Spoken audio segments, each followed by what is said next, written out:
কেমন আছে?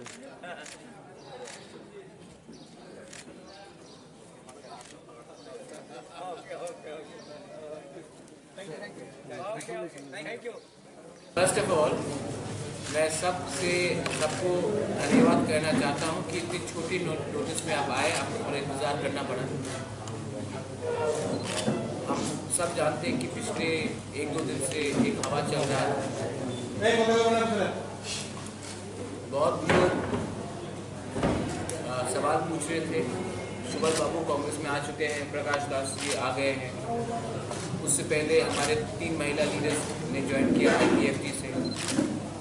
आज मुझे बहुत अच्छा लग रहा है कि a huge portion of IPFT उनके under the leadership of Anant ji has joined in support for the candidates for the East and West,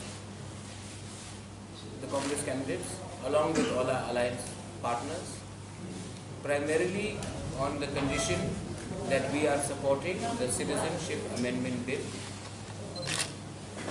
हम उनका आदर कर उनका नमन कर उनको उनका जो ऑफर है कि वो हमें समर्थन देंगे on the condition that Congress Party Citizenship Amendment Bill के खिलाफ इलेक्शन लड़ रही है, डायरेक्ट फंडिंग EDC को दे रही है, कॉमकोरप को रिकग्नाइज कर रही है अंडर रोमन स्क्रिप्ट।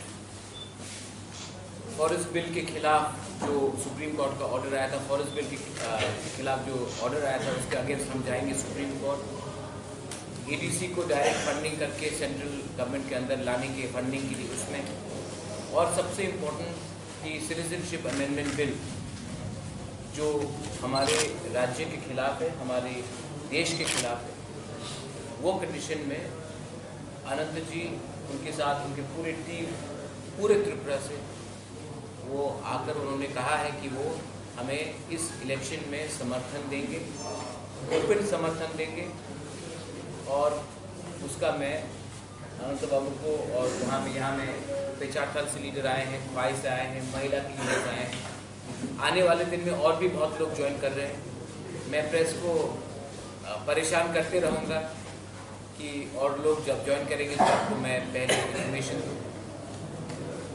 और उनके ऊपर बहुत प्रेशर भी आया, उनके ऊपर बहुत दबाव भी आया कि आप मत आइए, बीजेपी के विरुद्ध मत जाइए, IPFT तो रेस में है नहीं।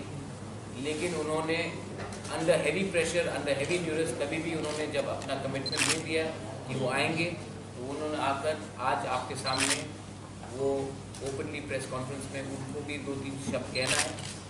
हमारे संग अपने और भी बहुत सीनियर लीडर्स हैं, रिटायर्ड पुलिस ऑफिसर्स जो अभी IPFT में थे, वाइस चेयरमैन, महिला लीडर्स, बहुत लोग हैं यहाँ पे, अपने माइनॉरिटीज़ के लीडर्स हैं जिन्होंने IPFT को एक पैन त्रिपुरा का एक प्रेजेंस दिया था कि वो सिर्फ इंडिजिनस एरिया में नहीं, माइनॉरिटी एरियाज में भी है, वो भी आ गए।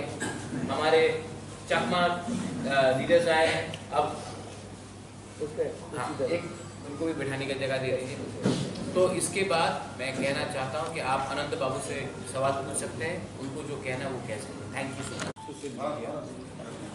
मच। তাদেরকে আমার প্রথম নমস্কার এবং ধন্যবাদ। আর ত্রিপুরাবাসীকেও আমি নমস্কার এবং ধন্যবাদ দিচ্ছি।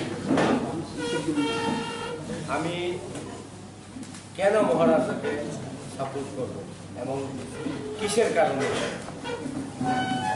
আমাদের প্রথম আমার মনের মধ্যে একটা ধাক্কা পড়েছিল যেদিন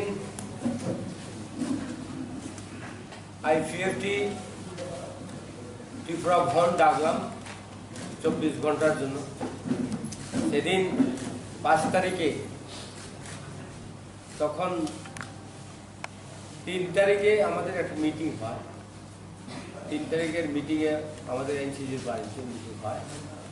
তখন বলল 2 মন্ত্রীকে ডেকে নিয়ে এবং শুক্লাচরণ নোয়াদিকে ডেকে নিয়ে বলল যে তোমরা সরকারে বসে আছে, তোমরা এই বন্ড ডাক দিতে পারবে, না হলে আমরা সরকার ভেঙে দেবো।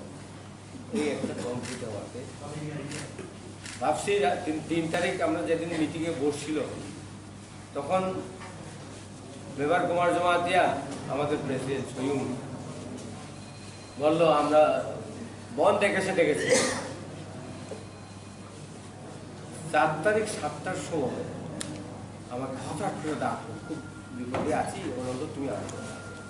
গেলাম আমাদের প্রেসিডেন্টের কাছে, তখন কেউ নাই।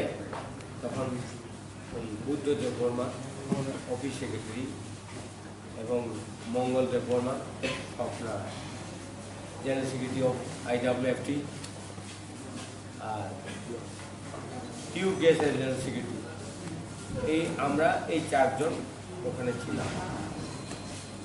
তো হঠাৎ করে বললো মেম্বার কোথায়, জেনারেল সেক্রেটারি? এ তো দিল্লিতে।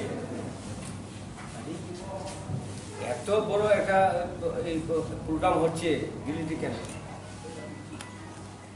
তো আমার সামনে আমাদের প্রেসিডেন্ট নিজেই বললো, তাকে কে বললো দিল্লিতে যাওয়ার জন্য? সে ওখানে রাম মাধবের সাথে বসে আছে, এই ত্রিপুরা বন্ড ডাক। ঠিক আধা ঘন্টার পর মেম্বার টেলিফোন করলো প্রেসিডেন্ট, 10 মিনিট প্রেসিডেন্টের কথা বলল। তারপরে আমাকে বললো আমি লিখে দিচ্ছি, তোমরা বন্ডটা উইথড্র করতে হবে। আমার সামনে কতজন টেলিফোন করেছে, স্যার এখন এই মাত্র আমরা সারা আমাদের তৈরি এলাকায় আমি মাইকিং করে আসছি, কালকে বন্ডটা ভালো হবে। আর আমি বললাম আমার খোয়াইতে সারা খোয়াই আমরা মাইকিং করে সারছি, কালকে বন্ড সাকসেস হবে। এইভাবে আমি কয়েকটা টেলিফোন তুললাম তার সামনে। তারপরে বললো যেটা উইথড্র করতে, তোমরা যাও। বাধ্য হয়ে আমাকে মঙ্গলদেব বর্মা বললো স্যার চলে আমাদের এগিয়ে। আমি যেহেতু ভাইস প্রেসিডেন্ট, আমি থাকতে হবে। প্রেসিডেন্ট বললো থাকবো, আমি গিয়ে বললাম। আমাকে বললো তুমি বলো ওমা, তুমি স্পোর্টস পারসন, তোমাকে সবসময় এজিএস হিসাবে কথা বলতে দেয়, তুমি আজকে কেন আমাকে কথা বলতে বলো? আমি ডাইরেক্ট ওনাকে কথা বললাম। তখন থেকে আমার মনের মধ্যে ত্রিপুরা লাইনের শব্দ তো চলে গেছে।